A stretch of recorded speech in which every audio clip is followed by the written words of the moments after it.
Santé, bien-être, la vie au naturel. Oui, santé, bien-être, la vie au naturel. Avec Céline Jasmine et Marie-Ange Hunt. En plus, elle a pas Biodanza. Tu vois, je te dis, elle porte un beau prénom, c'est pas pour rien. Donc, je te laisse faire, hein, à toi, continuer les questions. Oui, un petit peu quand même, parce que j'aime bien parler moi. Vas-y, je t'en prie, mon cher ami. Non, je voulais vous parler un petit peu de comment se déroule une séance. Voilà. J'arrive avec ma bouteille, j'ai une autre bouteille d'eau, et puis j'arrive en tenue confortable. Et puis après, qu'est-ce qui se passe? Alors, parler du comment ça se passe. Non, de déroulement. Du déroulement, d'accord. Le déroulement, voilà, c'est si le groupe est déjà constitué, c'est un moment où le groupe se retrouve, le groupe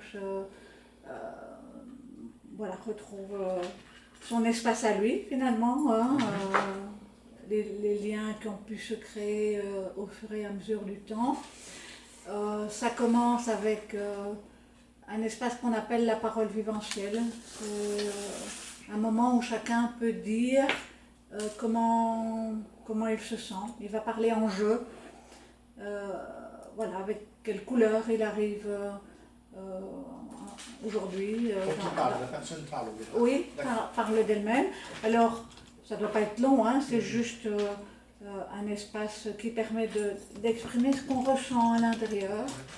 Ça peut être en lien avec ce qui s'est passé dans la vivencia de la semaine précédente. Quelque chose qui a touché plus particulièrement, une danse, une musique, voilà, qui a réveillé quelque chose à l'intérieur et dont on peut avoir envie de parler, ou quelque chose qui a accompagné la semaine, qui a continué à rayonner durant la semaine et qu'on a envie de partager. Voilà, ça c'est un peu selon chacun. Et puis en fait c'est un moment qui est un moment théorique. Alors pourquoi théorique? Parce que je pense que le mental, la tête a besoin d'être un peu rassurée, de savoir sur une thématique donnée, voilà, qu'est-ce que la biodanza apporte. Et donc c'est le moment où je joue un peu en tant que facilitatrice le rôle de didacte. Je transmets un peu des fondements même de la biodanza. Donc là, ça c'est moi qui choisis ce que j'ai envie d'apporter au niveau théorique. Et puis, un peu de la même manière que je disais tout à l'heure dans les week-ends de formation, on expérience, on va expérimenter ce qu'on a entendu en théorie, entre guillemets, on va le vivre dans la vivencia. Et donc, on se met ensuite en situation de danser, en coupant les GSM, en retirant les montres, en allant à la toilette pour être complètement disponible pour la proposition de la danse. Je voulais te poser aussi comme question, est-ce que vous vous investissez avec le groupe ou vous êtes en retrait du groupe? Vous êtes en tant qu'observatrice? Alors, la facilitatrice a une position un peu particulière. En fait, moi, ce que je fais, ce qui va se vivre dans la vivencia appartient au groupe. Moi, finalement, je ne suis là que pour faire en sorte que les choses soient facilitées, c'est le cas de le dire, pour chacun à son niveau. La manière dont les relations vont se créer entre les personnes, ça appartient aux différentes personnes qui sont présentes. En général, je ne vais pas danser, sauf si effectivement, dans les propositions de danse à deux, le groupe est impair et qu'il manque un partenaire pour danser. À partir du moment où il y a la danse, il n'y a plus de parole, il n'y a plus d'échange. Alors, ça c'est vraiment très intéressant que vous me renvoyiez à ça. Effectivement, on n'est pas du tout dans la parole. On est vraiment dans l'écoute du ressenti intérieur. Quand je dis l'écoute, finalement, c'est le vécu du ressenti intérieur. Moi, je donne des consignes, évidemment, en lien avec ce que je disais tout à l'heure, qu'il y avait des cycles dans la vivencia. Et donc, moi, j'ai des consignes que je donne En général, je fais une démonstration de ma propre danse. Donc ça, c'est peut-être une manière de m'impliquer effectivement dans le vécu de la vivencia. Et puis, voilà, chacun danse à sa façon, quoi. Et donc, on n'est pas du tout dans la parole. Le seul moment de la parole, c'est l'espace viventiel qui est proposé en début de séance. Oui, ce qui est important justement quand vous dites on peut être à pas, c'est d'être vraiment dans le silence. Enfin, quand je dis silence, il y a la musique qui nous accompagne, d'être à l'écoute de cette musique, de son ressenti, de cette connexion à soi justement et aux autres. Voilà, tout à Cette fait. interconnexion aussi. Alors, il faut savoir que c'est pas par hasard, simplement parce que au niveau cérébral, quand on parle, c'est pas les mêmes zones du cerveau qui sont activées, qui sont stimulées. Que quand on ne parle pas et qu'on est simplement en train de vivre sa danse. Et donc, volontairement, on n'active pas une certaine partie de notre cerveau qui est déjà suffisamment stimulée dans la vie de tous les jours, où on explique, où on contrôle, où on vérifie, où on règle des choses, etc. Donc, il y a effectivement une volonté, quelque part, de mettre cette partie-là à l'écart pour se retrouver avec l'émotionnel, le sensitif, le sensible, l'intérieur, voilà. C'est comme un artiste ou un écrivain. Oui, Il n'est pas dans le mental, il n'est pas dans le truc, Non. mais totalement à Ça, il est ici et maintenant dans la création artistique. Voilà. Alors la musique, parlons de la musique. Alors, la musique, eh bien, les musiques sont les musiques, pour un grand nombre d'entre elles, que vous pouvez entendre régulièrement à la radio ou à la télévision. Simplement que ce sont des musiques choisies, en tout cas qui ont été reconnues comme ayant des qualités particulières, une sémantique particulière, oui, une sémantique particulière, une musicalité qui est propice à, voilà, à porter. Vous avez un ou deux titres comme ça spontanément qui parlent à tout le monde à nous dire? Oh, bah écoutez, attendez, Van Heli's Les chariots de feu, D'accord. par exemple, Nathalie Cole, Love. Ah, j'adore. Voilà, donc, My Way d'Elvis Presley. Ah, Je sais pas pourquoi, mais j'allais dire, est-ce que, Marie-Ange, vous avez ce ressenti de ce qui est bon pour l'autre? Comme si vous avez une intuition que cette musique que vous allez mettre va dégager des choses. Alors, quand je prépare une vivencia, je pense que je me mets effectivement dans un état de disponibilité au groupe et il y a quelque chose qui est ce que moi je sens à l'intérieur et cette espèce de fil conducteur que je cherche parce que c'est pas nécessairement évident. Je ne peux pas faire un copier-coller d'une vivencia qui a été créée par quelqu'un d'autre. Il y a un ressenti quand même qui se Voilà. fait, hein, une Voilà, connexion tout à et vous avez cette intuition que telle musique, il y aura des répercussions, que ça va apporter. Voilà. Et donc il y a toute la recherche, effectivement, une recherche sensible, voilà, qui est liée aussi à ma connaissance des différents membres de mon groupe et qui est liée au groupe lui-même, quoi, à ce qui se véhicule à l'intérieur de ce groupe lui-même. Et donc, je sens bien que quand je prépare ma vivencia, finalement, je suis connectée à mon groupe.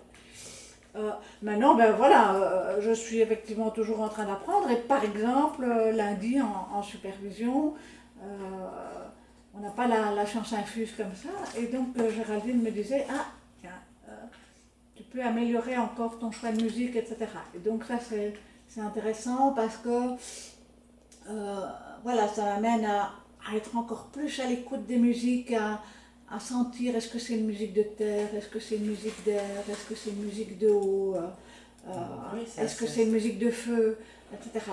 On travaille beaucoup aussi avec Sur les les 4 éléments. Voilà, et donc je ne vais pas mettre une musique de feu à n'importe quel moment, je ne vais pas mettre Est-ce une que musique... vous faites aussi attention je dirais pas sonorités, aux vibrations de la musique, hein. Il y a des vibrations basses qui peuvent plomber les gens et des vibrations qui peuvent élever les gens. Oui, Est-ce oui, oui. que vous- Ben, je crois que ça, c'est quelque chose qui se fait au niveau de l'IBF quand ils sélectionnent certaines musiques plutôt que d'autres. niveau vibratoire des musiques.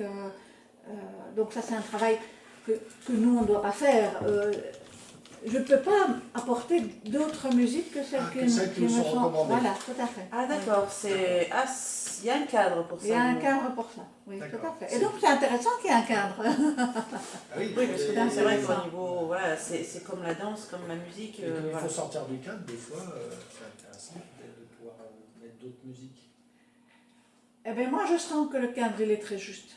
D'accord. À ce niveau-là en tout cas je sens que le cadre il est très juste. Bon maintenant il y a beaucoup de musique et d'ici à ce que j'ai connu toutes les musiques sûr. et identifiées. Parce que récemment, on recevait un ami de l'émission qui s'appelle Franck Nabet, Tout à fait. qui vous invite d'ailleurs à écouter, découvrir, qui est hyper intéressant. Ouais, sur Jasmine Facebook. le connaît mieux que moi. C'est quelqu'un qui travaille avec des grands biologistes sur le son, la vibration du son, 432 Hz. Donc c'est quelqu'un qui a créé des musiques, des CD qui sont très porteuses vibratoirement. Il est très connu, c'est quelqu'un qui fait pas mal de concerts.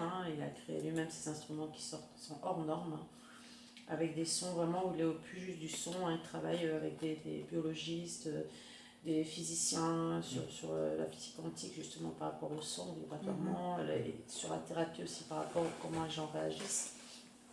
Il a soigné pas mal de personnes, des médecins ont testé, puisqu'il a créé aussi les élixirs sonores, qui sont, comment on dit, c'est de l'eau, c'est ça, de l'eau, Oui, c'est ça. ou De des l'eau informée. notes, voilà, informées avec des notes spécifiques. Ah oui, Qui oui. sont en lien Voilà. avec les chakras. Voilà, les chakras, les énergies du corps, et Très intéressant. c'est quelqu'un que je recommande à tout le monde parce Ouais. qu'il est vraiment exceptionnel. Et la musique est magnifique. Ah ouais, il est sublime, vraiment les notes d'une justesse, d'une perfection sublime, et qui continue à travailler, qui poursuit, ça fait des années de recherche avec la plupart comme je dis, des scientifiques, je me répète, mais bon, c'est des grands noms. Et c'est vrai que c'est pour ça qu'il en parlait Thierry, quand vous ne sortez pas de cadre. Alors justement, à savoir si la musique était adaptée justement à l'énergie du corps, aux vibrations du corps. Donc voilà ce qu'il essaie de... Après, ce choix de musique, il est dans un cadre, alors donc les mouvements sont aussi dans un cadre. Non, les mouvements ne sont pas du tout dans un cadre. Voilà. Non mais je comprends ce que vous dites Marianne, je ne peux pas mettre dans un cadre les mouvements puisque c'est à la réaction, comment chaque personne réagit à la musique, l'émotion qui en dégage. Je peux danser d'une façon, il y a des musiques qui vont te faire bouger voilà, une énergie du corps, d'autres ça va plus dans l'assouplissement, la douceur du corps, dans la grâce. Exactement, Voilà, dans la fluidité, dans la légèreté, C'est- etc. D'autres qui sont plus dans l'ancrage, le rapport à la terre, etc. Voilà, et d'autres qui sont plus dans montrer la passion qui nous habite, etc. Donc, j'avais une idée qui m'était venue en tête et puis elle est partie, c'est pas grave. Il y a des danses à plusieurs, en groupe, Bah, c'est ça, si, ce qu'elle disait en groupe, là on a parlé de groupe. à deux, à trois. Non, c'est à deux ou en groupe, mais elle, ce qu'elle fait, ce qu'elle disait depuis tout à l'heure, c'est en groupe. Donc en fait, il y a le groupe et puis il y a des propositions de danse seules, des propositions de danse à deux, des propositions de danse en petit groupe et des propositions de danse avec tout le groupe. Voilà. Donc, parce que ce qu'on active aussi, ce qui est fondamental aussi quelque part dans la biodanza, c'est la vie au centre, c'est vrai, mais donc ce sont des lignes qui sont des lignes de conduite, je vais dire quelque part, de notre être humain. C'est la vitalité, la créativité, la transcendance, l'affectivité et la sexualité.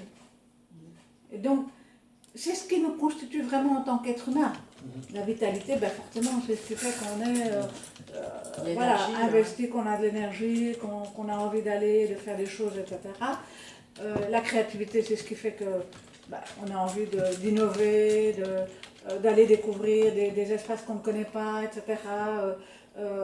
D'inventer des choses, de prendre des initiatives nouvelles, de sortir du cadre. La transcendance, c'est ce qui nous relie à à tout ce qui nous entoure. Je disais tantôt, nos cellules et l'immensément grand. Voilà, c'est comment on est relié, comment on est connecté, comment on n'est pas tout seul là sur une île. Non, voilà, on est relié à tout ce qui nous entoure. L'affectivité, ben ça c'est la dimension effectivement où si on n'est pas fait pour être tout seul, pour vivre seul, on a besoin les uns des autres, on a besoin du regard de l'autre pour exister, pour être reconnu. Notre identité se constitue aussi à travers le regard de l'autre. Mais aussi de Comment soi. je suis perçue. Et de soi. Et de Surtout, soi, c'est la tout à première fait, chose, c'est tout à fait. de soi, après Voilà. des autres. Mais à travers la danse, c'est comment je me vois et comment l'autre me voit aussi dans certaines rencontres. Et puis la sexualité, ben, c'est pas seulement la notion de la sexualité dans le sens de la reproduction, etc. C'est aussi tout ce qui fait que j'ai du plaisir à vivre dans ma vie, à faire des choses qui sont bonnes et bénéfiques pour moi. Et à accepter son côté féminin, son côté Exactement, masculin. féminin, masculin, etc. Donc chaque axe peut être la vitalité, la créativité. Chaque ligne peut être développée. Par exemple, ça peut faire l'objet de la partie théorique d'une vivencia à un moment donné. Quand je vais présenter en biodanza, qu'est-ce qu'on met derrière vitalité, qu'est-ce qu'on met derrière affectivité, qu'est-ce qu'on met derrière créativité, etc. Et des retours, quel retour vous avez pu constater auprès des gens qui viennent faire la biodanza? Alors moi je vois des gens épanouis, heureux, souriants, voilà, avec une légèreté, avec plus de bien-être, beaucoup de positif en tout cas, vraiment beaucoup de choses positives. Et c'est ça aussi qui est nourrissant, quelque part, de voir que ça apporte tellement de bon et que ce bon peut rayonner dans le sens où c'est pas seulement... L'idée, c'est pas qu'on soit en vase clos. Au moment où on vit une vivencia, c'est que ce qu'on découvre de soi et dans le groupe, dans cet espace de la vivencia, puisse rayonner à l'extérieur. C'est ça qui est génial, comme je le disais tout à l'heure, dans ce qu'a fait Rolando Toro, puisqu'il a commencé là-bas au Chili, ou en Amérique du Sud, dans différents pays d'Amérique du Sud, et puis finalement, ce qu'il a créé comme méthode, comme système, d'autres ont mordu à l'hameçon, ont trouvé ça génial, et puis ça arrive chez nous, et maintenant on fait de la biodanza partout dans le monde. Donc c'est quand même extraordinaire. Enfin, En tout cas, ça fait beaucoup de bien aux Belges. Hein. Et niveau sociologique, il y a plus de femmes que d'hommes, il y a plus des gens seuls, des gens en couple. De façon générale, je ne saurais pas vous dire s'il y a plus de femmes que d'hommes. En matière de développement personnel, on sait bien qu'en général, il y a souvent plus de femmes que d'hommes. Peut-être qu'il y a effectivement une tendance plus féminine, effectivement, mais il y a quand même aussi des hommes.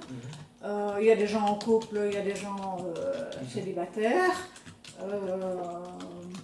Non, ça concerne... Voilà, ça concerne... Et moi, je vais aller encore plus loin. Quel genre de statut social, enfin, les personnes qui viennent, il y a de tout. Hein. Ça peut être des cadres, ça peut être des gens populaires, je dirais. Ça concerne voilà, tout le monde. Tout le monde est bienvenu en biodanza.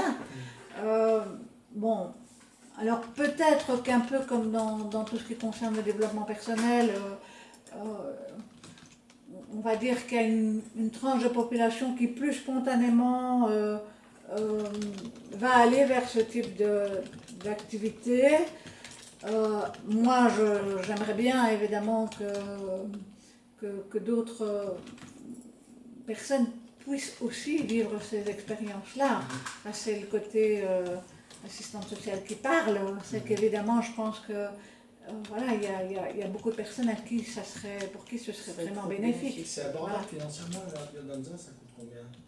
Alors, une séance, en tout cas, moi, je la pratique à 14 € la séance. Et alors, je pratique également un abonnement qui revient à ce moment-là, la séance à 10 €. pense qu'en moyenne, ça dépend un peu des endroits, ça dépend, bon voilà, il y a des lieux à Bruxelles, etc., ou alors avec des facilitateurs qui ont vraiment une réputation de l'expérience, etc. Je pense que ça peut varier entre 12 et 18 euros. Voilà. Mais moi, je suis tout à fait disposée et j'ai vraiment envie de Vous voulez que ça touche tout le monde, quoi. tout Voilà, à fait. Et donc, mince. la question financière ne doit pas être une entrave à venir vivre une séance de biodanza et je suis tout à fait disposée à aménager les prix en fonction du statut des personnes, si ce sont des étudiants, des chômeurs, Bien sûr. voilà. Voilà. C'est génial. Parce que je pense qu'il faut que notre monde bénéficie de tout ce bon, de tout ce généreux qui est véhiculé par le biais de la biodanza. Après, voilà, bon, je parle de la biodanza parce que ça me passionne, mais évidemment, il y a d'autres choses, d'autres techniques, etc., qui sont aussi porteuses de beaucoup de bon pour le monde aujourd'hui, quoi. Moi, j'avais trouvé une publicité très, très, très bien faite, donc je l'avais appelée. Mais j'avais aussi entendu parler de la biodanza par le fait de rencontre. Et notamment, un monsieur qui m'a dit que ça le gênait parce qu'à un moment donné, bon, c'est pas chez vous, hein, c'est dans un autre cours, en France, il fallait vraiment se toucher, quoi. Il fallait vraiment. Il y avait vraiment Le contact. un contact physique qui le dérangeait, quoi. Alors bon, vous allez me dire, chez chacun, ça peut ou pas être accepté par chacun, mais un petit blocage. est-ce qu'il y a quand même une invitation vraiment à des mouvements, j'allais dire... C'est comme quand tu danses un slow, je suis désolée, c'est bien que j'ai touché il y a la personne. Il y a un moment donné, en biodanza, il y a une sorte de farandole ou de chenille qui se fait, on a dit, enfin, un truc comme ça, il m'a raconté, qu'il faut se prendre sous le ventre, puis prendre par la taille, ça gêne. Bah oui, parce qu'il a un blocage, c'est tout Mais- ça. Non, mais bien sûr, mais oui, Attends, on veut savoir si c'est... Voilà, les gens ne sont pas obligés de le faire non plus. Hein, Oui, après, bon, voilà, c'est Voilà. qu'il a des problèmes. Non, Voilà, non, mais quand on dit que la danse est libre, je veux dire, à un moment donné, il y a une certaine aussi, peut-être, l'idée, peut-être, en disant, bon, voilà, on va faire telle danse en se tenant comme ça, non, pas du tout. C'est Ben, tout le temps libre. C'est libre dans le sens où... On participe ou pas, ça, d'accord. Exactement. Et puis après, il y a effectivement certaines propositions d'exercice parce qu'on en connaît les bénéfices. Mais Voilà. évidemment, quelqu'un qui est, Oui, quelqu'un qui est bloqué, mal à l'aise, doit apprendre à se respecter. Ça fait partie de l'apprentissage Bien sûr. dans le contexte de la biodanza. C'est de sentir, si j'ai cette proposition-là, moi je me sens mal à l'aise. Bon. Non, je En voulais pas- parler, je pense que ça reste quelque chose Oui, ça reste de intimiste, délicat. ça reste une histoire personnelle, mais comme vous disiez tout à l'heure, c'est pour les auditeurs que je précise ça, vous parliez comme quoi à un moment donné, bon, il y a de la musique et puis on danse.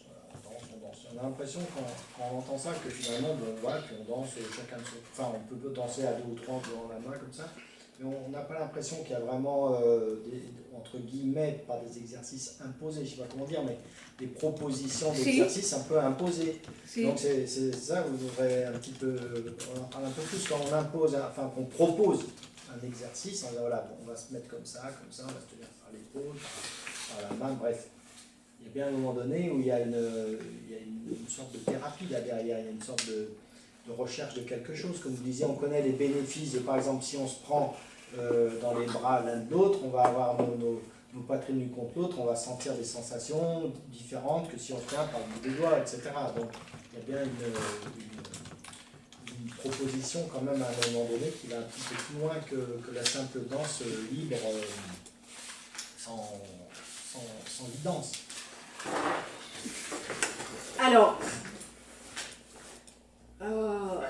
il y a des propositions d'exercice, effectivement, et donc, si on propose un exercice de marche, par exemple, on va dire que c'est tel type de marche plutôt que tel autre. Il y a des propositions d'exercice qui se font en se donnant la main. Il y a des propositions d'exercice qui se font de manière synchronisée, etc. Et il y a des propositions d'exercice où on est dans la rencontre de toute manière. Alors la rencontre, ça peut être plus ou moins proche.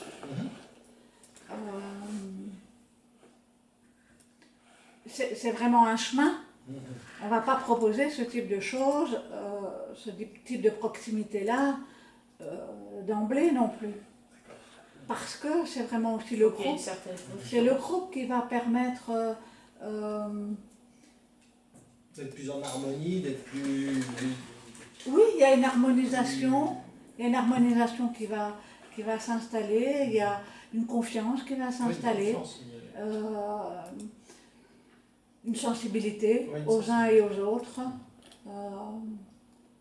C'est de permettre aussi l'ouverture je parle de cette personne, lui laisser le temps de s'ouvrir aux autres, que d'emblée c'est une personne réservée, qui a des blocages, qui n'a pas le contact facile, donc tu ne peux pas obliger, c'est vrai, la personne, il faut la laisser venir d'elle-même, s'intégrer au groupe, voilà, c'est comme excuse-moi de faire le lien, de prendre un animal et de lui forcer à le faire quelque chose, on lui l'amener tout doucement, comme toute chose, hein, même dans le social, on le voit.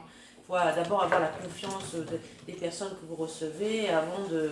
Il y a des personnes vont vouloir voir une autre assistante, pas voir vous, parce qu'elles sont pas en confiance. Donc c'est un peu pareil dans le découpage, c'est laisser d'abord l'autre venir tout doucement s'intégrer au groupe. Mais par exemple, vous parliez de la chenille, c'est vrai que c'est un exercice qui existe. Mais, je ne sais pas. Voilà. C'est comme la danse des canards hein, en France. Mais c'est pareil. Parce qu'on cherche aussi à stimuler le plaisir du jeu, le plaisir de retrouver ce qu'on fait spontanément sans problème quand on est enfant. Hein. Qu'est-ce qui fait qu'à un moment donné, l'adulte que vous connaissez, qui vous en a parlé, se sent mal à l'aise? Alors, c'est parce que, à mon avis, je ne veux pas faire d'interprétation ni donner d'explication à la place de la personne concernée, parce que ce n'est pas mon rôle. Mais à un moment donné, on s'est conformé, ou ces personnes-là, dans la société c'est comme ça, on se conforme à ce qu'on attend de nous, et c'est vrai qu'à un moment donné, il y a une période dans la vie où on dit les rencontres avec trop de proximité, c'est taxé de... Oui, après c'est ça, c'est pareil, c'est des interprétations de suppositions de la part de la personne, puisque contact peut dire autre chose, alors que là il n'y a aucun préjugé, c'est vraiment dans la pureté de danser. C'est comme je te dis, tu vas danser dans un bal, une personne t'invite à danser, alors c'est pareil, tu vas dire non, ne me touchez pas. Non, donc si c'est mais c'est le même contexte. Tu vas à un bal ou tu vas à une danse, pour moi c'est le même contexte. Là tu fais la chenille, tu tiens par la taille quelqu'un, je suis désolée, quand tu vas danser un slow, tu sais, la personne elle est collée, serrée contre toi. Donc tu vas pas la mettre à 1 mètre et tu danses. Donc voilà, si bien sûr si tu as des pensées malsaines, te dire ou toi tu appréhendes, c'est comme si tu anticipais des choses qui n'existent que dans ta tête, tu dis non, j'ai pas envie qu'ils se collent en moi, ou tu vois, c'est normal. Moi, il fut un temps, parce que j'avais vécu une souffrance, je ne supportais pas, j'allais danser, je ne supportais pas le contact collé serré de quelqu'un. C'était une certaine distance, mais je supportais pas. Voilà, je supportais pas le contact. Mais après, une fois que c'est passé, il n'y avait pas de souci. Et peut-être que cette personne a vécu des choses, ou on ne sait pas, qui fait que... En tout cas, ça me permet de faire écho à quelque chose qui est important en biodanza, c'est ce qu'on appelle la notion de feedback. C'est dans la rencontre, on sent comment l'autre réagit.